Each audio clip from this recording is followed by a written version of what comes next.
Exceptional memory wasn't the only strange feature of his brain. He also suffered from a rare perceptual disorder known as synesthesia, which caused his senses to be bizarrely intertwined. Every sound as heard had its own color, texture, and sometimes even taste, and evoked a whole complex of feelings. Some words were smooth and white, others as orange and sharp as arrows. The voice of Loria's colleague, the famous psychologist Lev Vygotsky, was crumbly yellow, and the cinematographer Sergei Einstein's voice resembled a flame with fibers protruding from it. Words set S's mind ablaze, with mental imagery. When I hear something mentioned, the word elephant. When you or I hear someone mention the word elephant or read the word on this page, we understand immediately that referent is a large gray pachyderm with thick legs and an oversized proboscis. But under most circumstances, we don't actually conjure an image of an elephant in our mind's eye. We might if we choose to, but it takes a little extra effort. And in the course of normal conversation or reading, there's usually no point to it. But that's exactly what S did automatically and instantaneously. With every word he heard, he couldn't help it. When I heard the word green, a green flower pot, or blue, a green flower pot appears. With the word red, I see a man in a red shirt, coming toward me. As for blue, this means an image of someone waving a small blue flag from a window. He told Loria because every word summoned up an accompanying synthetic image, sometimes also a taste or smell. This lived in a kind of waking dream, once removed from reality, while one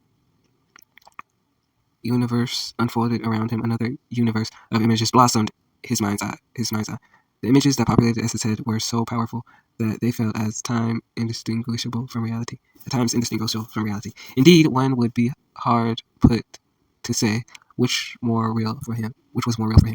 The world of imagination in which he lived, or the world of reality in which he was but a temporary guest. Laurie wrote all S had to do was to imagine himself running after a train to make his full size arm fissure, sticking his hand in a hot oven to make his temperature rise. He claimed even to be able to abolish pain with his images. Let's say I'm going to the dentist. I sit there, and when pain starts, I feel it, a tiny orange red thread. I'm upset because I know that if this keeps up, the thread will widen until it turns into a dense mass. So I cut the thread, make it smaller and smaller until it's just a tiny point, and the pain disappears. Even numbers had their own personalities. S for S. Even numbers had their own personality for S. Take the number 1. This is a proud, well-built man. 2 is a high-spirited woman. 3, a gloomy person. Why? I don't know. 6, a man with a swollen foot. 7, a man with a mustache. 8, a very short, stout woman. A stack within a stack.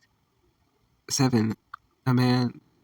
As for number 87, what I see is a fat woman and a man twirling his mustache. But when numbers were brought to life, Els's synesthesia had trouble understanding abstract concepts and metaphors. I can only understand what I can visualize, he explained. Words like infinity and nothing were beyond his grasp. Take the word something, for example. For me, this is a dense cloud of steam that has the color of smoke. When I hear the word nothing, I also see a cloud, but that one is thinner, completely transparent. And when I try to seize a particle of this nothing, I get the most minute particle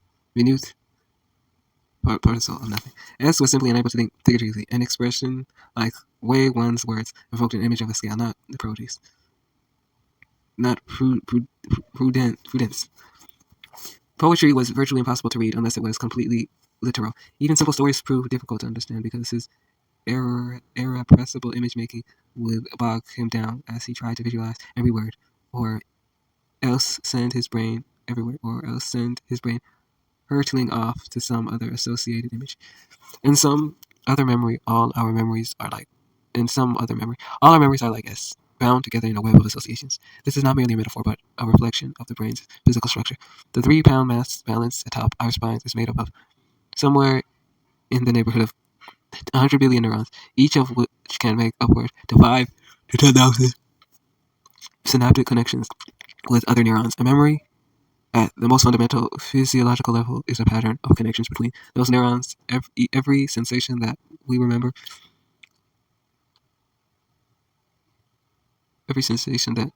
every thought that we think transforms our brains by altering the connections within the vast network. By the time you get to the end of this sentence, your brain will have physically changed. If thinking about the word coffee makes you think of the color black and also about breakfast and taste of bitterness.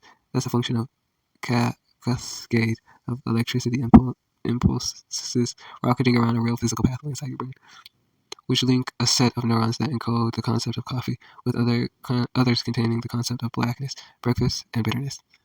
That much scientists know, but how exactly a collection of cells could contain a memory remains among the deepest conundrums of neuroscience. For all advances that have been made in recent decades, it's still the case that no one has ever actually seen memory in the human brain. Though advances in imaging technology have allowed neuroscientists to grasp much of the basic topography of the brain, and studies of neurons have given us a clear picture of what happens inside the brain, inside and between individual brain cells. Science is still relatively clueless about what transpires in the circuitry of the convex, the wrinkled outer layer of the brain that allows us to plan for a plan into the future through language and by poetry, and which holds most of our memories and knowledge of the brain. We're like we're like someone looking down on the city of a high-flying airplane. We can tell where the industrial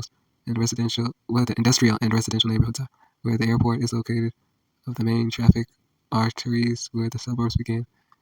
We also know in a great detail the individual units of citizens and in this metaphor neurons.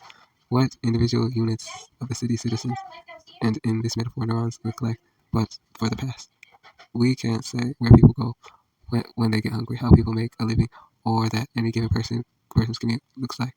The brain makes sense of close and far away. It's the in between, the stuff of thought, the stuff of thought, and memory, the language of the brain that remains a profound mystery. One thing is clear, however. The nonlinear associative nature of our brains makes it impossible for us to consciously search our memories in an orderly way. A memory only pops directly into consciousness if it's skewed by some other thought or perception. Some other node is nearly limitless interconnected web. So when a memory goes missing or a name gets caught at the tip of the tongue, hunting it down can be frustrating and often futile.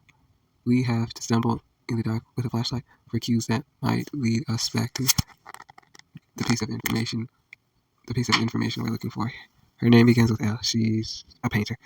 I met her at that party a couple years ago until one of those memories calls to mind, the one we're looking for. Ah, yes, her name's Lisa because our memories don't follow any kind of linear logic. We can neither sequentially search them nor browse them, but S could. S memories were as regimentally ordered as a card catalog. Each piece of information he memorized was assigned its own address inside his brain.